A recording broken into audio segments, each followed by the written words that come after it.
বর্তমান সমাজে যে দোষ করে তার কোনো দোষ নাই, যে সমাজে প্রতিবাদ করে সব দোষ তারই যায়।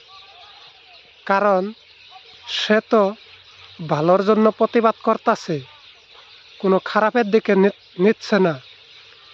তাকে তো আর মানুষের পছন্দ হচ্ছে না। তাকে মানুষ কিভাবে তাকে পছন্দ করবে? সে তো সব হাসা কথা গিলেই আগলায় ধরে।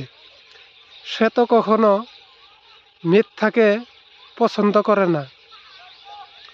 কারণ সত্য কথার এই যুগে সত্য কথার কখনো বাদ নাই। আপনারা তো ঠিকই জানেন, সত্যর আগের দিনের অনেক মূল্যতা আছিল, এখনকার দিনের সত্যর মূল্য নাই।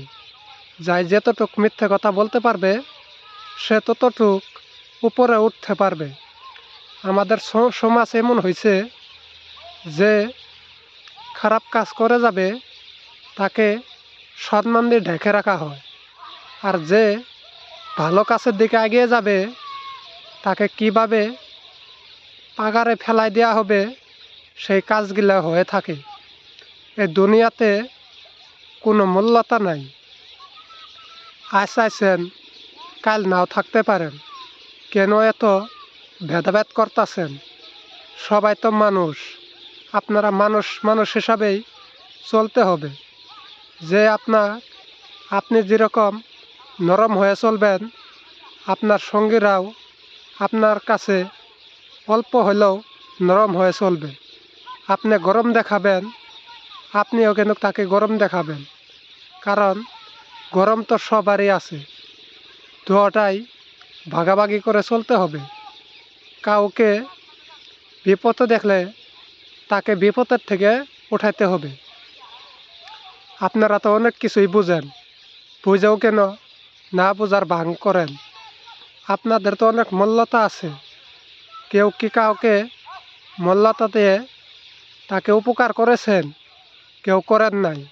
আপনারা একটা কথাই ভাবেছেন, তাকে উপকার করতে গেলে আমাদের টাকা দিতে হবে। আপনারা টাকার চিন্তা করলেন, কিন্তু একটা মানুষের চিন্তা করলেন না। মানুষটা যদি বেঁচে থাকে আপনার টাকা পরিশোধ করে দিবে, কিন্তু আপনার যে দিলেন না, সে যে বেঁচে উঠবে আপনার কথা কিন্তু চিরদিন সে মনে রাখবে। আমাদের ফেসবুকে এরকম, ফেসবুকে যাকে আপনি বেশি ভালোবাসবেন সে আপনাকে মূল্যতা দিবে না। দেখবেন অন্যের পোস্টে যাইয়ে তারা পড়ে থাকবে। অনেক কিছু দিয়ে যে তাকে সম্মান করতেছেন, সে আসলে সম্মানের যোগ্য না।